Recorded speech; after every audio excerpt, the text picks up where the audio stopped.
Okay, episode number 3 out of the Park Baseball 18 with your Miami Marlins. It is the first year player draft, as you can see here, Tuesday, June 6th, 2017. Your Marlins are 22 and 35, 11 games back of the Mets in the NL East. And if we take a look at the wild card race right here on the top right, we are 8 games back of the Nationals and Diamondbacks. So, safe to say we're probably not making the playoffs this year, but that wasn't the goal. The goal is to go 500, but even that seems like a question mark at this point. Just take a look at these basic stats. The pitching staff has really regressed. Not the bullpen. The bullpen's still doing okay. As you see, we're first in bullpen ERA, but the starting rotation has been terrible. The offense has not gotten it together, unfortunately.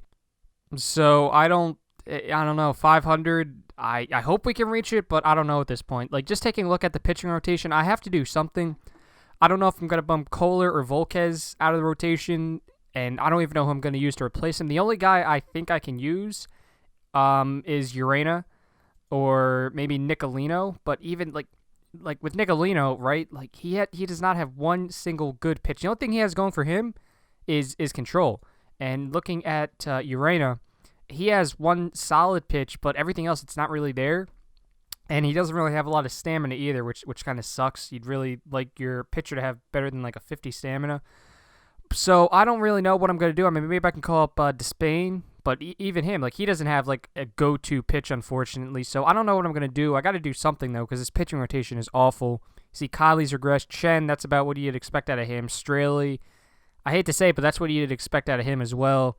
But Volquez and Kohler, they're really bringing us down. Not even looking at wins and losses, because that's not the best way to determine how good a pitcher is. But it's just they've been very inconsistent all year long, and it's just we got to do something, right? Like for the lineups, like I don't know what else I can do. I kind of have to keep it like this. I mean, Stanton being out, that kind of hurts it, and even when Stanton wasn't out, he wasn't really helping the team anyway.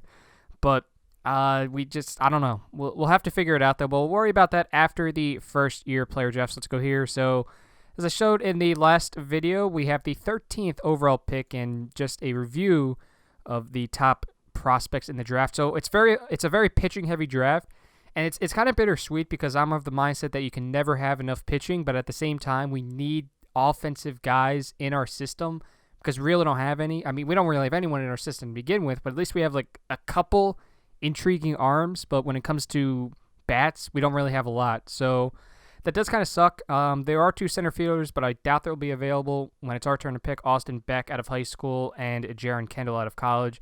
And they want all right-handers and left-handed pitchers. Kyle Wright, D.L. Hall, J.B. Bukauskas, Alex Lang, Brendan McKay, Alex Scherf, Hunter Green, and Tanner Houck. So we'll see if any of these guys are available when it's our turn to pick. And nope, want the first-year player draft and continue the draft. So let's just sort by potential. And it seems, hold on, all players. And just scroll all the way up here. So it seems like a kind of, yeah, I mean, I can work with this, I suppose. I think I can definitely work with this. So let's just see what happens. We're going to auto draft until the next pick by Miami. So let's see who was taken, the draft order, or draft log. Whoops. So the Twins took the 17-year-old Hunter Green, the starting pitcher out of high school. Jaron Kendall went number 2. Austin Beck 3. Alex Fado, he was not in the top 10, so he went number 4 to the Rays. Royce Lewis went number 5. He wasn't in the top 10. Kyle Wright was. He went number 6 to the Athletics.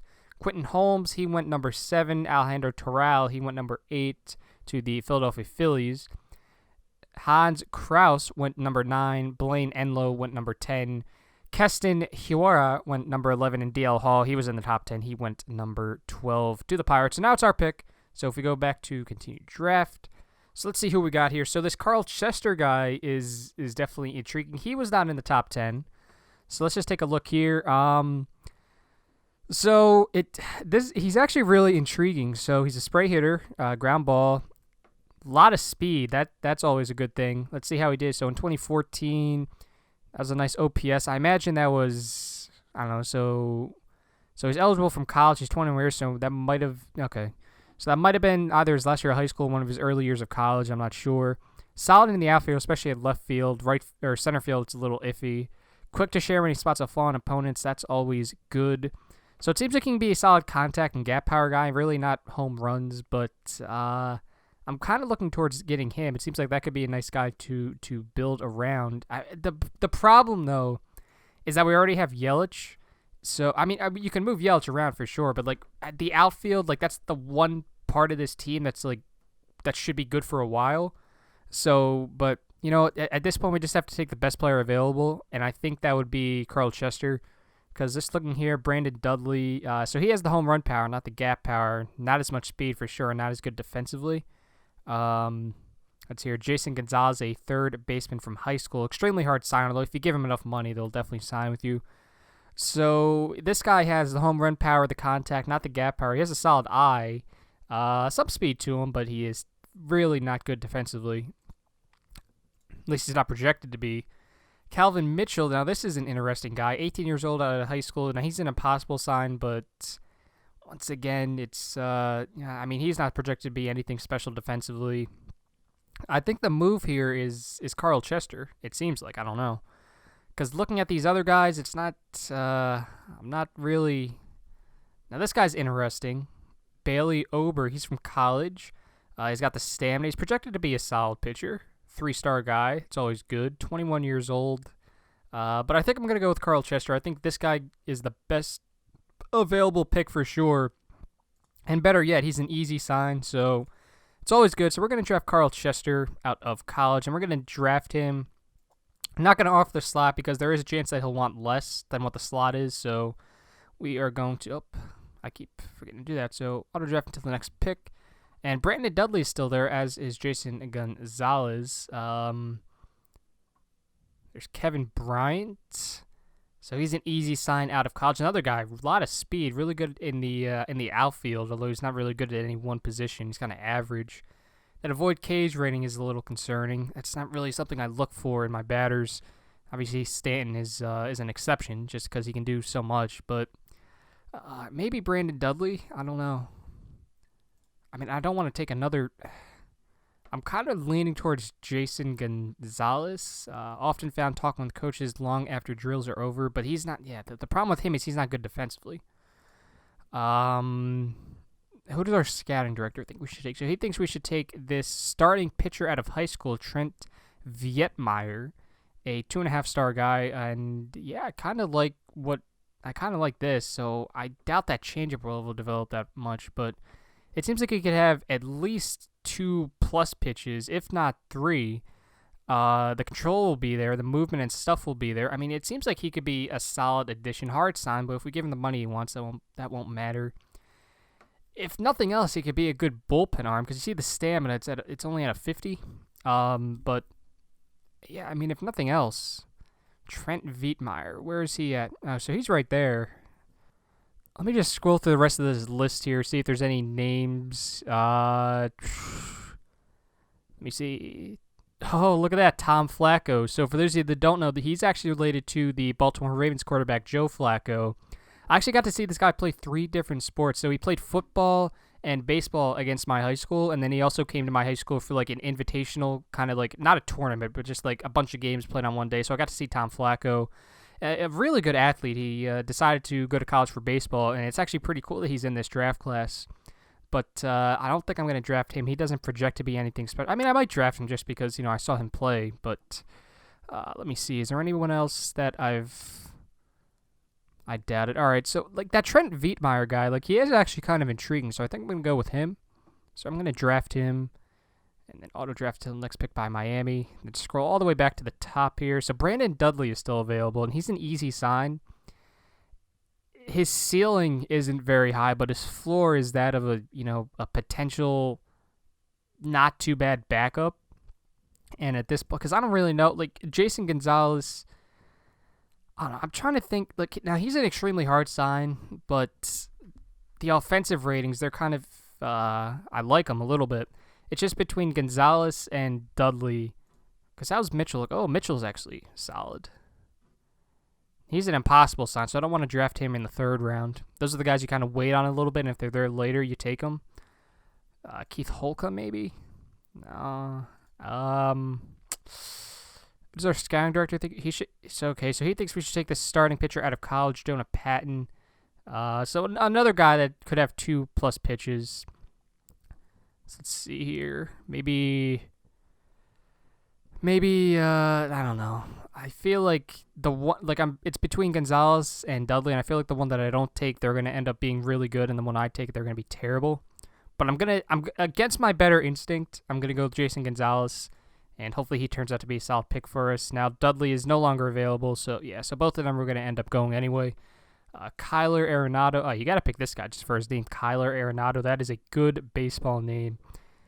And it seems like he could be solid, too. He's never going to have the home run power, but it seems like this guy could, get on base with that contact. He's got some speed to him. He's not terrible in the field. Impossible sign, though, right? So I really don't want to take those impossible. I usually don't take impossible signs until, around the 6th round, right? Like the 5th or 6th rounds. And if they're there, then maybe I'll think about it, but I don't like to take them this early. It is the 3rd round. Oh, that's right. So the last round was only the 2nd round because we had those 2 first-round picks. So I think I'll take a shot on Calvin. Oh, that's right. He's impossible, too. Whoops. How about this third baseman, Matthew Anunziata? That's a heck of a name. Yeah, he's not bad. Our scouting director thinks we should take Regan. So our scouting director really wants to go pitching heavy. Although if this guy develops, he could be solid, I suppose. A 1-star guy that... Whoops. There we go. Sorry about that. Yeah, I wouldn't be opposed to going Regan Todd. I mean, you're getting to the point now where you really need to find value. How about Will Toffee? No, Dustin Williams, perhaps. Kevin Bryant. All right, now he's got speed. He's solid in the field. Easy sign. Kevin KJ Bryant. He's never really going to do much with the bat, though, it seems like. Michael Fitzsimmons, normal sign. Not too spectacular. Keith Holcomb, maybe. Extremely hard sign, but if you give him the money, usually won't matter. I really like this Regan Todd guy, though. He's only a 1-star potential, but I feel like he could be a solid 4 in our rotation if he ever develops. So I'm going to draft Regan Todd, and he's an easy sign, too. So we're going to do that. And let's see. So Fitzsimmons is still there. All these impossible signs are still there. Mitchell, Melendez, and Arenado. Let's see. So I always like to just see who my scouting director thinks we should take. That kind of so he thinks we should take Robert Jolly, this catcher.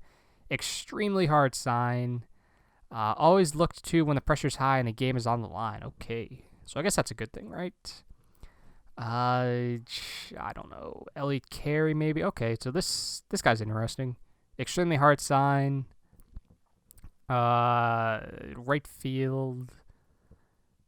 Yeah, he's someone I might look at. I don't really want Robert Jolly because I know it's always good to have a plethora of catching guys or catching prospects in your system, but Jolly isn't really that intriguing to me. So maybe Tanner Gardner. All right, now he's got speed. Speed's always good. Christian Hicks. Actually, like Christian Hicks, because he doesn't really have speed, but he'll have the contact, solid eye. He can avoid Ks. Yeah, 36 to 14 strikeout to walk to strikeout ratio, I should say. Solid defensively, so I think I'm going to go with Christian Hicks. He's only hard sign, too, so yeah, I think I'm going to go with the shortstop here out of college, Christian Hicks. So we're going to draft him. Let's see. So Kyler Arenado's still there. So the one impossible sign is gone, but Kyler Arenado is still there, as is MJ Melendez. Well, he looks awful at the plate, which isn't necessarily a bad thing, don't get me wrong, but Billy Cook, he's not too bad. How about Michael Cantu? Possibly. I might just have to take Tom Flacco now. I think I'm going to take Tom Flacco now just because he's a name I recognize, and I think it would just be cool to see how he develops in this save. So auto draft until the next pick.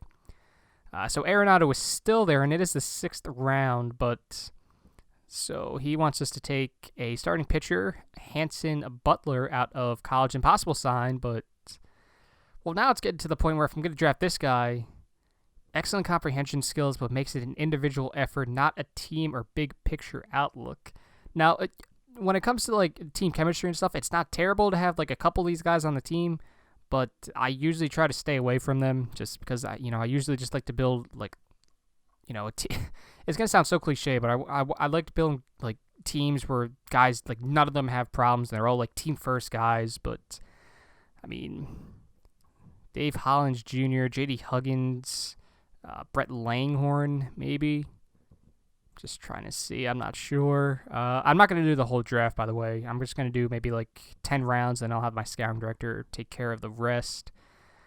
I mean, if I'm going to get an impossible guy, I kind of want Arenado. Although, I mean, like, maybe Fitzsimmons. Yeah, I'll take a shot on Fitzsimmons. I mean, at this point, why not? Maybe he'll develop into something good. So I'll take a shot on, because what is Karras? Oh, I kind of like Karras a little better, actually. Maybe, because there's Butler, but he's an impossible sign. Maybe Andrew Bechtold, or perhaps Boxwell. Yeah, I'm going to go with Fitzsimmons, I think, and then go from there. So Fitzsimmons. Let's see who's still available. So Butler's gone, it would seem. Yeah, so he's gone. Arenado's still there. So he thinks we should take... Okay, so he really thinks we should take Arenado. I mean, arguably he's the best guy left. Dempsey Grover. Maybe Jose Cadenas. No, he's got speed. Yeah, I think I'm going to take this guy, Jose Cadenas, see if he ever develops into something. So we're going to draft him. And then auto draft. So he thinks we should take Jared Datak, a starting pitcher from college. Wow, look at that. Very good defensively. Not a lot of stamina, so yeah, we'll take Jared Datak. So auto draft until the next pick. 9th round, Kyler Arenado is still there. Let's see. So Tyler Anshaw. Ooh, okay, this guy's interesting. So the ceiling's not that high, but the floor, it's already there. Yeah, I think I'll take a shot at Tyler Anshaw. Why not? So I'll draft him, and then auto draft until the next pick. And our scouting director thinks we should take Matt Oldham, a catcher. So right now, you're really just trying to find some value anywhere you can find it at this point. 10th round. There's obviously no top prospects available. And what did that say? Most of what happens in his career arc will be up to him. All right, so that's kind of interesting. I don't know, man. So many options. Now you're starting to get into like the 1-star guys, the half-star guys eventually. So, yeah, I don't know. Maybe Vincent Bird. No, he's out of high school too. Tristan Gray, maybe. I don't know. He can play a lot of positions, just none of them very well. But I'll take a shot on Tristan Gray. Just that flexibility. Maybe if he ever does become really good defensively, that'll be good. And that's 10 rounds, so 11 picks actually. So I'm going to complete the draft. So I think we got some talent there. I'm not too sure. I mean, ideally, I would have liked to get like a nice, stud batter. But when you get the 13th pick, those guys are usually gone by then. So now it's time to do our negotiation. So I'm going to cut away here. Just, see, look at this. So Chester wanted less than the slots. We're going to meet his demand. We're going to meet his demand. We are going to meet... Wow, a lot of these guys wanted way under slot. Okay. This guy wanted exactly at slot. And then, yeah, a lot of these guys I picked wanted less than slot, which is good because that always helps. Because then now I can kind of... I definitely want Tom Flacco. Because now since they wanted under slot, I can give this guy like a little more. Tyler Anshaw, yeah. So we're going to meet his demand. Because I really think he can turn into something good, Tyler Anshaw. So I'm going to cut out, and then when we get some news about our draft picks, I will come back. Hopefully we'll get all of them. I think we will. So I'll be back. Okay, it is Sunday, June 18th. So we got messages. All of the players that I drafted that required offers, they all accepted them. So we got all those guys, which is always good. So now the plan is to simulate up until the All-Star break, see how the team's doing, and then simulate up to the deadline from there. And then we will make some decisions. All right, so I always forget about this, but the international free agent signing period has begun. It is July 2nd. So we got a couple messages here. So Jeffrey Loria, it's a long season, but the way this team is playing, I think the fans wouldn't mind it if the season was cut short. I agree.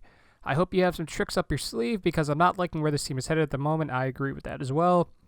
I don't see an improvement from where we were last year at first base. Well, I mean, it's kind of difficult. Please keep an eye out for an upgrade there if you want to keep me happy. But despite all that, I am ecstatic with your performance at accomplishing the goals I had set out for you. That being said, when I factor in the team's on-field and financial performance, it doesn't rank quite as highly. So the final evaluation will come at the end of the season. So we are losing all these guys. So I wouldn't be opposed to bringing some of them back. But we also got another message if we go down here. So Martin Prado, he doesn't want to play here anymore. There seems to be no effort to improve things here, and I don't care to play for an owner who has no interest in his team. I can help a contender, so I'm asking that you deal me ASAP. So we're going to have to look to see if there's any team out there that wants Prado. And I would not be opposed to trading him. We have him until 2019. Take a look at his contract. That would be a lot of money off the books if we can get him off the roster. So we will definitely look into trading him at the deadline. But the international free agent period has started. So let's see. Going to potential ratings here. So the way this works is you have a set amount of money to spend each year, and if you go over that amount, that's less money you have to spend the next year. So typically the rule of thumb that I figured out is you typically want to go into this international signing period heavily once every, I believe it's 3 years. So I'm trying to see here, there's not really anyone here that sparks my interest, to be honest with you. I might take some guys that don't want a lot of money. But there's not really anyone here that sparks my interest all that much. Because normally there's one guy, but... well, now this guy, I can't say that because Ronnie Marcio, he's not very good defensively, although I guess that could improve. He's never going to hit for a high average. Fosters solidarity in any setting. Would not be opposed to trying to get this guy, Ronnie. The homie. Ronnie. Although I'm not sure. I kind of, want to see what there is next year, to be honest with you. I mean, there's some good guys. I mean, most of them are shortstops. I'm really looking at Ronnie and then Luis Paez. But, I mean, yeah, there's some good options here for sure, though. Yeah, definitely. Yeah, but I think I'm going to go... Anderson Cosma, though. Now, I've had some luck with him in previous saves, so I kind of want to get him. Although, I don't know. Because it's so different from save to save. Alright, I'm going to cut out here, and if I decide to sign any of these guys, I will let you all know. Alright, so just coming back, I realized we don't have the money for this. So your owner does not approve this deal. You do not have enough money available. Your projected payroll exceeds your budget by $5.9 million. So we do not have the money to sign anyone this year, unfortunately. So that kind of sucks, but... That's a new challenge. Normally, I used Los Angeles last year. You always have the money for that. I'll use the Phillies in my own save, and you always have the money from Philadelphia. So that kind of sucks, but what are you gonna do? But as I said, I'm gonna simulate up until the trade deadline, and then go from there. Or not the trade deadline, the All-Star break, and then go from there. See where the team's at. Okay, so this team has limped into the trade deadline at 34-54, 20 games under 500. We've won 10 games every month, 10-14 in April, 10-18 in May, 10-17 in June. Right now in July, we are 4-5. Our offense is absolutely dreadful. Our pitching staff is middle of the road to awful, depending on the category. So it has just not been a good year. Now, if we go to history, so our Pythagorean record is 35-53, so... Now, we're not getting lucky or unlucky. This is about it. And it's crazy how long this team has gone without making the play. Look at that. This team has not made the playoffs since 2003. People forget that, I think. Some people really forget how long it's been since the Marlins made the playoffs. So that is definitely upsetting. We're definitely not making it this year, that's for sure. Heck, the last time this team finished above 500 was 2009. So it's definitely a tough challenge.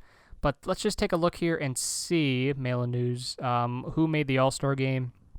D. Gordon was out for a week. Stanton, he's out for about 5 days, although that's about over now. So, now Stanton has gotten injured so much this season. Unbelievable. So let's see who made it for the Miami Marlins. So every team has to have at least one representative, and our representative was Marcell Ozuna. He's slashing .285, .316, .486. 14 home runs, 5 stolen bases, a 112 WRC+. He's been 1.5 win player. So let's just take a look at the All-Star rosters for both leagues. So in the American League, Trevor Bauer, Felix Hernandez, Phil Hughes, David Price, Chris Sale, Aaron Sanchez, Luis Severino, and Masahiro Tanaka were the starting pitchers for the American League. Matt Bellis, I feel so stupid because I don't know. I should know how to pronounce his name too. Let me see. Bellisel? I think that is definitely wrong. I feel like an idiot, but yeah. So he made it. Matt Gimmick made it. That's what I'm going to call him. Matt Gimmick. Dylan Betances, Zach Britton, Aroldis Chapman, Alex Colomb, Sam Dyson, Brandon Kinsler are the relief pitchers for the American League. Jonathan Lucroy, Gary Sanchez, and Mike Zunino made it as catchers. Jose Abreu, Miguel Cabrera, Edwin Encarnacion, the first baseman. Altuve, Dustin Pedroia, Josh Donaldson, Evan Longoria, Kyle Seager, Francisco Lindor, and Troy Tulowitzki round out the infield and the outfield. Chris Davis, Alex Gordon, Matt Holliday, Byron Buxton, a very good year for Mr. Buxton. Mike Trout, no surprise, JD Martinez, and Nomar Mazara. Mazara always turns out to be a stud in these things. Look at the season he's having this year, really. Look at this. He's slashing .333, .390, .589. He's OPSing close to 1,000, 20 home runs, 63 RBIs, 73-30 strikeout to walk ratio, 16 doubles, 5 triples. He's close to a 4-win player. This guy always turns out to be a stud in OOTP. And then in the National League, the starting pitchers, Jacob deGrom, Gio Gonzalez, who's having a solid year, Matt Harvey, Clayton Kershaw, Carlos Martinez, Steven Matz. So basically the entire Mets starting rotation made it. Max Scherzer, Noah Syndergaard. Oh, and you also got Kyle Barraclough. I didn't even realize that. So he's one of the relief pitchers. So we got Ozuna and Barraclough. But look at that. 4 New York Mets starting pitchers made it out of the 5 in their rotation. And what was it? 2 of the Washington starting pitchers too. That's crazy. For relief pitchers, Kyle Barraclough, Patrick Corbin, who I suppose is now a relief pitcher for them, Josh Fields, Hunter Strickland, Kenley Jansen, Seung-Hwan Oh, and Chaz Rowe are the relief pitchers. Yasmani Grandal, Chris Herman, and Buster Posey are your catchers. The infielders, Freddie Freeman, Paul Goldschmidt, Daniel Murphy, Ben Zobrist, Chris Bryant, Matt Carpenter, Maikel Franco, the Phillies representative, Jan Gervis Solarte, Justin Turner, Ian Desmond, and Corey Seager are your infielders. And your outfield, Ryan Braun, David Dahl, Starling Marte, Ozuna, Jack Peterson, Steven Piscotty, although he is injured. A lot of these guys are, well, not a lot, but some of these guys are injured. Daniel Murphy's injured, Chris Bryant's injured. Who else is injured? Francisco Lindor's injured. Gregor Polanco and Yasiel Puig. So Puig has had a solid bounce back year. Look at this. Slashing .352, .421, .586, OPSing over 1,000. 13 homers, 58 RBI, 6 stolen bases. So he's had a heck of a bounce back year for sure. So those are your 2017 Major League Baseball All-Stars. And I think I'm going to probably just end the video here right before the start of our next series against the Los Angeles Dodgers. So we're going to go past here, see who wins the All-Star game. And the National League defeats the American League 11-5. Yangervis Solarte cemented his status as one of the best in the game with his performance tonight. It's an honor to even be invited to the game. To be rewarded as the MVP of the game is extra special, the National League star said after his great showing. Just playing on the same diamond as some of these guys is a pure treat. So let's see if any of our guys did anything. So where is Ozuna? So Ozuna went 2 for 3. He had 2 RBIs.